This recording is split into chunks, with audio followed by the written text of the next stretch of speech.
Hello, hello, hello. How are you? I hope that you are doing incredibly well. I hope that you are doing incredibly well. I am Kyra Rennell Hardwick. I am the managing consultant for the Kyra Company. I am the founder of the Smart CEO community and platform and plethora of services that we provide to businesses that are moving through the growth stage into the enterprise stage of their business journey, and for the leaders that lead them that are on the journey of progression and succession. We are here for you. So, welcome to this Smart Talk Live. We wanted to come to you live today and be a little disruptive right around lunchtime for many and have an opportunity to talk to you specifically about the most important component of success. And so, regardless of where you're tuning in, or where you're catching this, or whether you're live with us or it's a replay, my intention for you today is that you slow down and listen. I've got about 28 minutes worth of really good information that I'm going to share with you. And so setting your expectations on time is intentional. So, this is all about the importance of success. And success is really established when we have thought through our succession strategy. And I want you to open up your mind a little bit around what succession means. Now, the Kyra Company has been building businesses and providing developmental services for businesses and leaders focused on their operations in three core areas: people, process, and profitability modeling. And we've been doing that for the last 10 years. You're in our year of 10 as you're listening to this. And so we have a lot of information and insight that we can bring to you. But what we're bringing to you right now specifically is thematically what we've seen in our clients. We've seen it across major corporations, major organizations. As the tides change, we need to be thinking about what and how we're changing. And so, if you're following along on our notes from the Smart CEO newsletter, you will know we've been talking a lot about succession strategy, and planning as a leader to be in the most successful position that you can, which is with a business that is ready for growth because you've thought about bringing others in to help you grow it, and you can move outside of yourself. Now, I'm not just talking to solopreneurs at all. I'm talking to leaders of hundreds and thousands of team members. And the reason why I am is because sometimes we still get a little siloed and think that the journey really does depend on what we bring solely to the table. You are the strategist of that company. Senior leaders, our top level leaders, our senior leader execs, you're the strategist for that company. And I want you to think about the fact that strategy requires teams or team members for successful implementation. And I want you to be thoughtful around that as you're moving through this journey this year, and be sure that you're not only relying on the gift that your hands can bring or that your mind can bring. I want you to be really thoughtful about how important it is for you to bring others along. So we're going to talk about what succession means, and I'm going to break it out in a couple of different ways. So Smart CEOs, which is what I'd love to call you, and hopefully you identify as that. There is a real simple truth, and that is succession has to be inside of your success strategy. And so if what we're building dies with us, right? What were we building it all for? And sometimes that is simply an idea, a project. We can go micro, right? And then sometimes it's the big legacy of a company you've been building for years, and you realize that you're got to get ready for a sale or a transaction of some sort, or you want to transition it to a family member. But the question that you're asking yourself is, are they ready? Am I ready? Do we have what we need in place? And I really just want to help understand or help you understand a little bit more what is inside of that landscape, right? You're like, Kyra, this is heavy for a Thursday. Well, that's what we do. We bring the insight and the education so that you can actually leverage it when it's time. So you might need to bookmark it. You may need to save it, send it to a friend, put it in your file of things you need to get to when you're ready for the conversation. But I'm going to tell you now, if you see this and you're listening, you're ready right now to start thinking about this process, if not necessarily implementing it. So why it's important, right? We're in a season where busyness, right, is being mistaken for legacy. It is not. That's a huge stretch, right? Just being busy and producing doesn't mean you're creating and developing your legacy, right? And so many CEOs are scaling inside the noise, not the system. And we want the system of your business to be successful. That's really what's driving the revenue. It's what's scaling the leadership. It's what's appealing to your customers and your clients. And so I really want you to understand what succession strategy looks like, smart CEOs, as not just an exit plan for you, right? But really a starting point for you to build a very sustainable and strong and focused legacy aligned with your business from day one. So today's a day one for many of us. It's day one, first Thursday of this year. And we'll mark this, we'll milestone this moment today where we're really embedding this conversation, because we really want you to focus on it. And so let this be your day one of thinking differently about your business, of showing up differently for your department, for your team, for your leaders, for your family, whatever it is. That family office is relying on you to provide strategy, for the organizations within. So I want you to be thoughtful about that. All right, so let's talk about it. We're going to talk about the definition of success and succession for just a moment, starting with succession, actually. So succession, it's not retirement, right? Many of us, we can't even imagine what retirement would look like. We've been building businesses and been driving change and impact. Succession is not about just stepping down. It's really the strategy that ensures that your business outlives your burnout, right? So many of us can relate to that. And so your brilliance is bigger than your burnout. And how can we kind of preserve your brilliance? By driving a succession strategy through your business. Sometimes that looks like something as simple as inviting your team members to meetings that they would not ordinarily be a part of, so that you can start to allow them to shadow, to learn, to ask questions, right? Trust them with the next step. If you don't trust them with the next step, question why you have them on staff. Let's think about that. But there are 3 dimensions of succession, and we're going to talk about them. One, operational succession, and that's the fundamental gears of the business, right? So can the business run without you? That's a yes or a no question. Can it? Yes or no, right? If you disappear for 90 days, what happens, right? What happened through the most recent vacation or break that you took? Did the business continue? Did you have systems in place? Did you have processes? Do you have processes in place that can sustain your operation? Are you thinking about the sequence of action that has to happen day after day, time after time, client conversion after client conversion, to actually bring your business full circle every single time you enter the revolution of your sales cycle, or every single time you're engaging with a community partner, every single time you're pressing the gas on your business development strategy? Can it happen without you? Can someone else do this alongside you or with you or for you? Leadership succession. Now, this is about us, right? This is about us. Who are you developing as the next strategic thinker?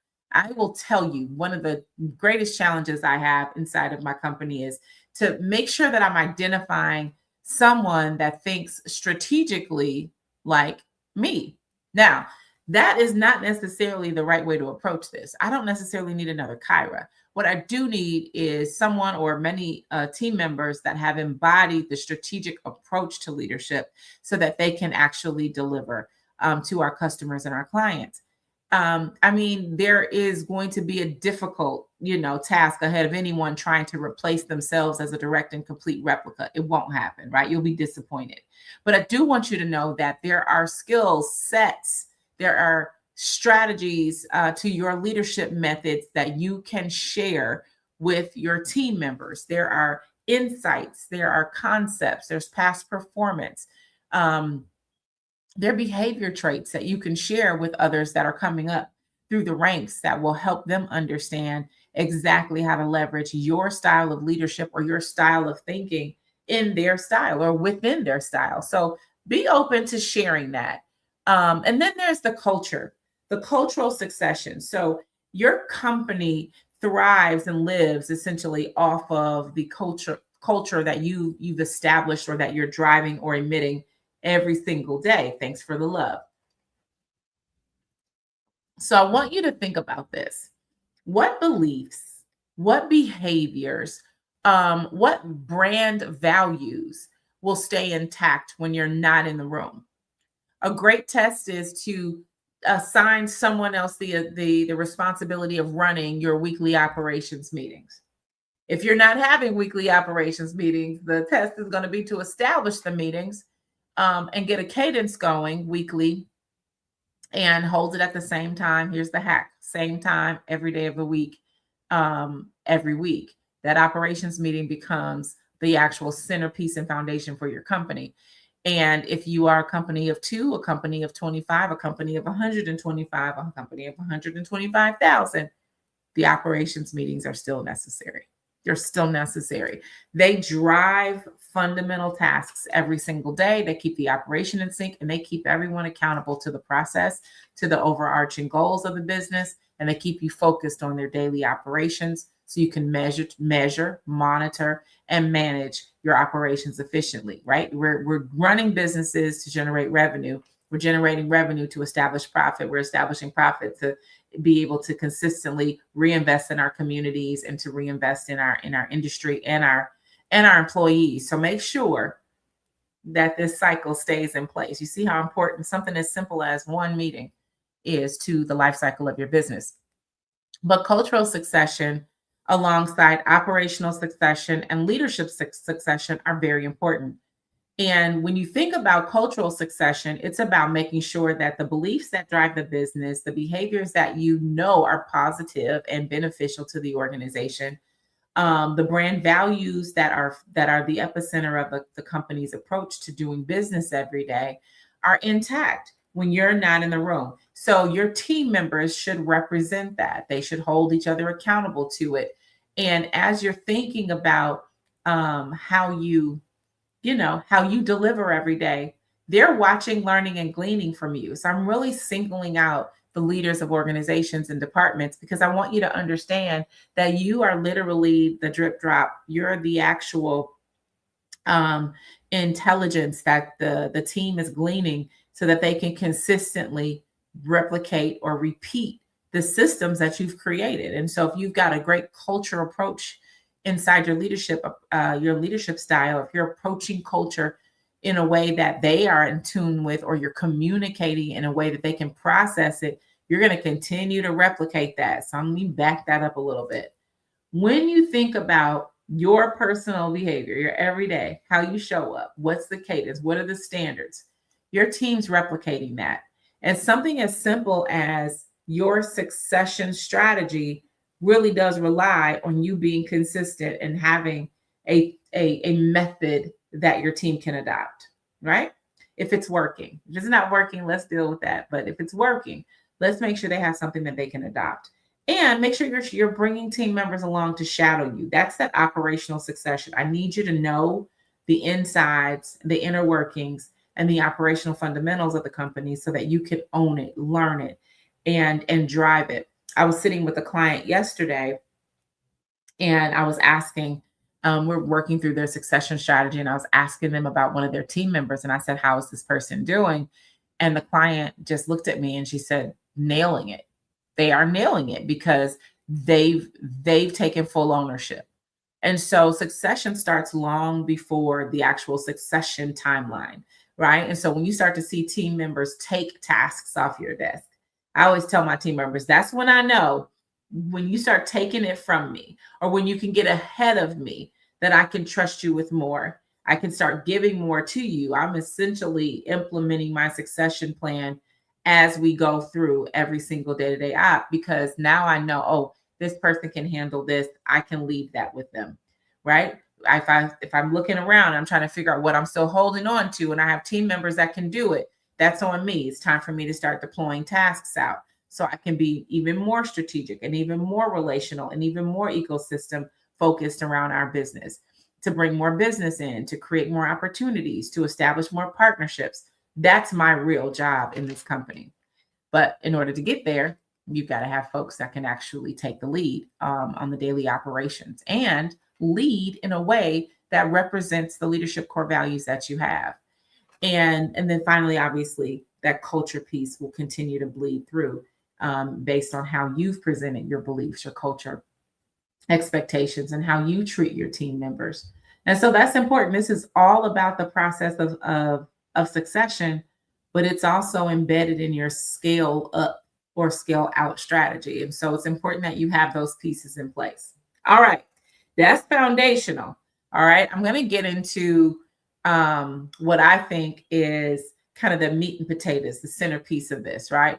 So, in order for us to get there, guys, I know succession is kind of scary for us. And so we start thinking about what is that next step going to be? What does it need to be? I'm not really ready to give up the business. I think you need to first understand that succession is about the process of preparing someone to succeed you. And that is not necessarily, like I said, it's not necessarily retirement, but it is about you getting really clear on the company, the business, and what is your real plan.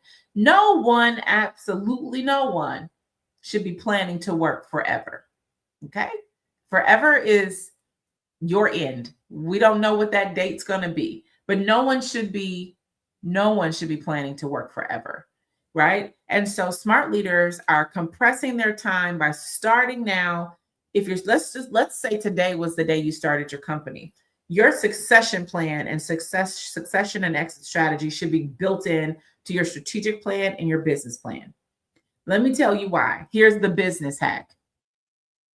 You're going to build better processes. You're going to follow your systems more efficiently, and you're also going to document more effectively because you're thinking about the fact that you want to exit and someone's going to come behind you, right? So think about, I'll think about my clients that are preparing for a sale. They're preparing to sell their company. And then they realize when they start doing inventory of the operations, the finances, the service model, et cetera, that they have a lot of work to do when it comes to cleaning up the operations. We need processes, we need systems, we need training, because you can't sell the business with the holes in it, right? No viable buyer is going to buy the business with the holes in it, unless they just simply want your book of business. They want to take your book of business out and throw the business away, throw the framework of the company away, which means your people go away and all of that. And they just took the customers, right? Well, the continuity of those customers is going to be a big deal too, because they didn't bring the pieces of your business that matter to the customers, which are typically the people and the systems and the experience. But if you have holes in your processes, in your systems, the transaction is going to be difficult and it's going to be prolonged. And so the goal for us in this instance is to get you to a point where you can maximize the dollar in terms of revenue with regards to what your business is valued at, versus you having to make concessions because you haven't done the work up front to actually build a strong organization. All right. So what can get you there? Let me give it to you. This is the framework. Clarity in your vision, right? We want you to have revenue goals that are focused and worked toward, managed, measured, right? You need to manage and you need to measure them every single month at a minimum. Infrastructure that is intelligent, right? That's telling you where your business is going. Do you have the proper systems? Do you have the proper processes in place? Can we take a look at your process roadmap and follow it from one end to the other, right? I can tell you, we've been behind the scenes and behind the veil of many organizations, from construction to healthcare, marketing, health and wellness, you name it, health and beauty.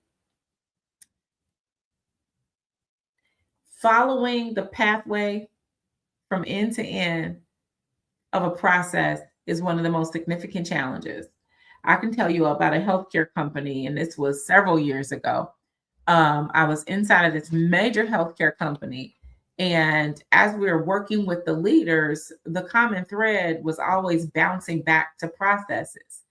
And I said, well, let's do a process assessment, because we're going to try to hold leaders accountable to, expectations, but the processes have holes, which means we're going to find the hole, right? No matter what, the hole's going to be found and we're going to fall in it until we fix it.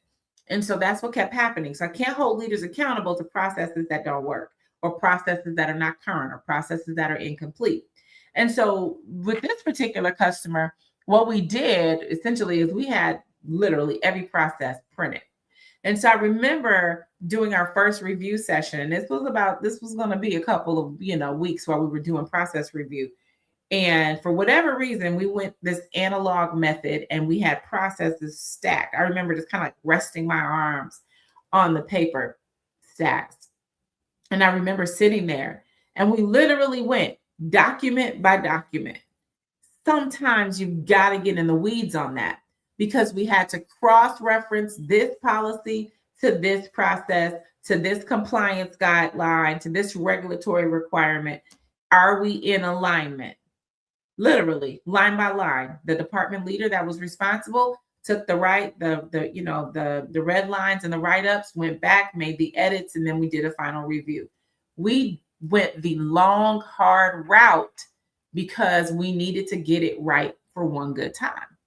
We needed to get it right. And when we got it right, we were able to accelerate. We were able to accelerate their sales, their acquisition of new companies. We were able to accelerate the growth and development of their leaders. We were able to accelerate negotiations between the CEO and the board member. We were also able to prepare them internally to be able to optimize revenue generation, right? So we had some outsourced support that we needed to optimize. We had internal support we needed to optimize. We had people across multiple departments that needed to work better cross-functionally so we could do the work smarter.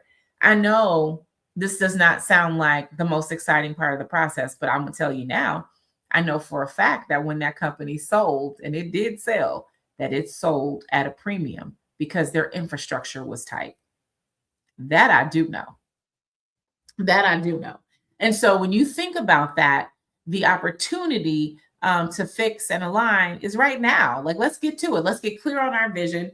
Let's develop that infrastructure and make sure we have standard operating procedures, SOPs, processes in place, right? We want them in place. We want your employees to be able to bank on them, and we want you to be able to use them as tools to measure. You need to know your KPIs, your key performance indicators, your OKRs.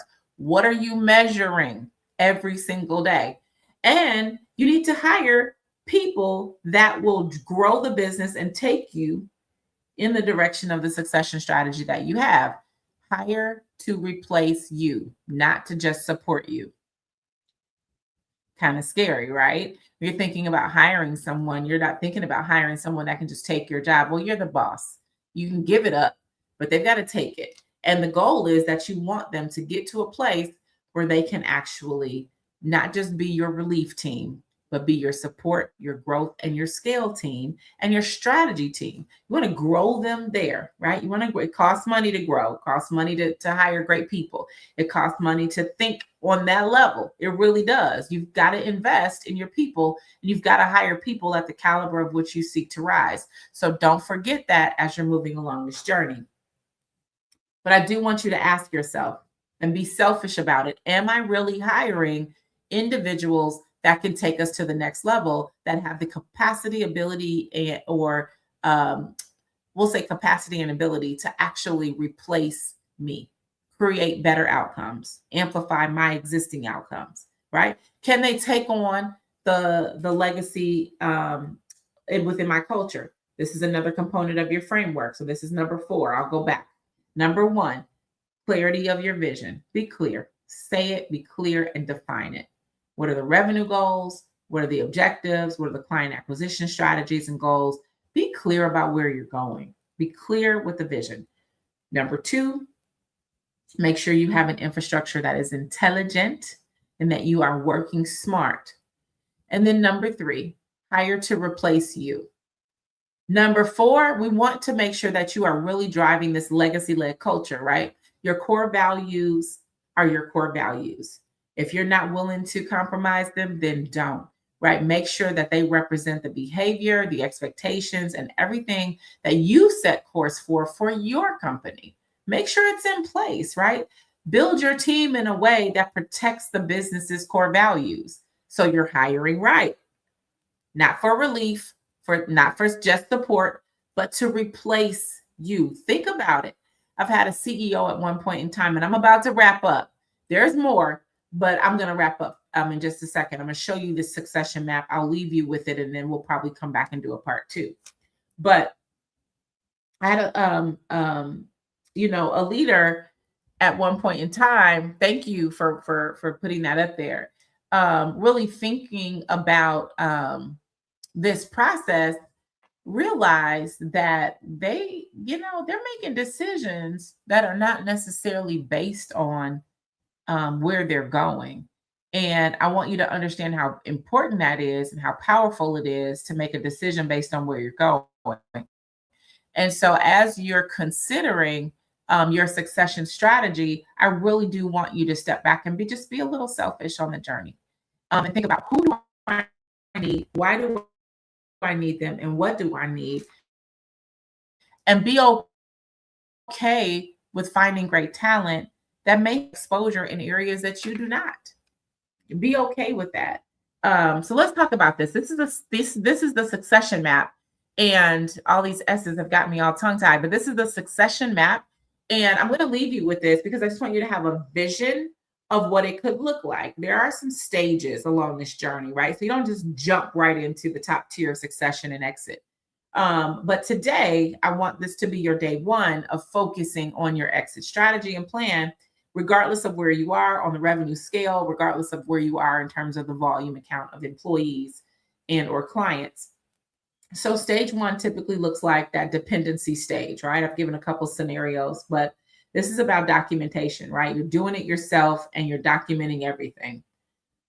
It's important for you to at least have the framework for what needs to be documented and start the process. Start the process. You should always know better than anybody else within your company. And I say that, Vera, and I mean that. It is important that as the senior leader of your organization, you know your company better than anybody else. That should be your greatest competition, knowledge gain and knowledge stacking. You should know it better than anyone else, and then allow them to come in and complement and build and grow alongside you. That is how this works. That is how this works. That's how you can identify, okay, I'm willing to take this off and give this to this employee because they have the capacity. They've been with me. They've been in the meetings. I've heard them, take the leadership role when it comes to this focus area. And that's how you kind of build that trust and strengthen that muscle. Then stage two looks like documentation and delegation, kind of what I just talked about. Delegating, developing those leaders, assigning ownership. It's okay to move down this chain. And you may move through it, one step at a time. You may move and be in stage one with some things and stage two with some things, and that's okay as well. And then stage three, that's where we want to be, that delegation and detachment. For my senior leaders that I've had conversations with, or if you've been in this space with me and I've talked about that senior leader being in strategy more than they are in operations, it's an 80-20 rule in my book. 80% of the time you are out of the business working on strategy, developing relationships, being more visionary and aspirational for the company. 20% of your time you're spending fundamentally focused on business operations, or at least measuring and monitoring what's going on, checking in, having quarterly meetings, etc. That's where we're trying to get to for those of us that are really seeking that upper level and upper tier positioning as a strategist for your company. You want to lead, you want to empower them and elevate them, right? You want to lead them where they're going, tell them where they're going, show them what it looks like. But you don't necessarily want to manage every single thing. The more you keep your hands on the gears and you're turning the knobs and you're setting the temperature, you're managing. Tell them where we're going and invite them to take the lead to do the work. And then watch to see what they're going to do. That's the quest. Can you sit on your hands and watch them develop, grow, and scale the company? Can you start with small tasks, if you're just learning how to go through the process of delegation, but then graduate to more efficient, more essential tasks that are available to them. All right. So I committed to 28 minutes. I think I'm at 29, but I'm going to wrap up. So the wrap up for me is really what I want you to do today. Okay. What I want you to do today is I just want you to start. I just want you to start. I want you to start, if nothing else, by number one, being real with yourself and saying, where do I want to be in 5 years? Where do I want to be in 10 years? Okay, answer that question. And then start building as if you are really looking for that someone that will carry this torch in the future. You're looking for the team members, you're looking for the partners, maybe you're looking for joint venture opportunities so that you can start to blend and fold your business into something bigger. Whatever that is, your business operations has to be tight in order for it to be effective. Okay. And when you build with succession in mind, you're going to build with a ton of freedom baked in there because you're going to be thinking about what you as the leader want to contribute, and then what you need your team or your colleagues to contribute going forward. And I really want you thinking about that, right? We build for the days that we no longer have the desire or the need to be the center of it all. And that's okay. It is okay, because sometimes that looks like we're going off to do some other things, right? Sometimes it looks like, hey, I built this as a founder. I wanted to get it to this number. We got to X. Now let's move. Make sure your processes are in place. Make sure your systems are in place. And make sure you're being honest with yourself with regards to where you'd like to be so that you can plan for it and you can arrive. That is the process. There is absolutely no success without your succession strategy in place. Okay? And it is not, we don't want the story to be that you had to sell or that you had to give it up or that you lost the business. We want you to plan for the success that you desire by being more strategic around your succession planning. All right. I am Kyra Rennell. It has been my pleasure to be with you. I can't wait to see and read your comments. Take this in small doses, right? And if you are trying to figure out where you are along this journey, write it down. Start writing it down and figuring out where is it that I'd like to be in the succession strategy space, and am I positioning myself to be successful when I'm ready to transition? And am I starting today? Am I starting today? I hope your answer is yes. Until next time, smart CEOs. Until next time, leaders. I am Kyra Rennell Hardwick, the managing consultant for the Kyra Company. I am the CEO of the Kyra Company, and I have the honor to be the leader of the Smart CEO community. And we don't want to do this work without you. So we're glad you're here. We're glad you're listening in, and we're glad we have an opportunity to give you this gift of understanding the really important components of success. And they start with you being thoughtful around the succession for your business. Have an amazing day.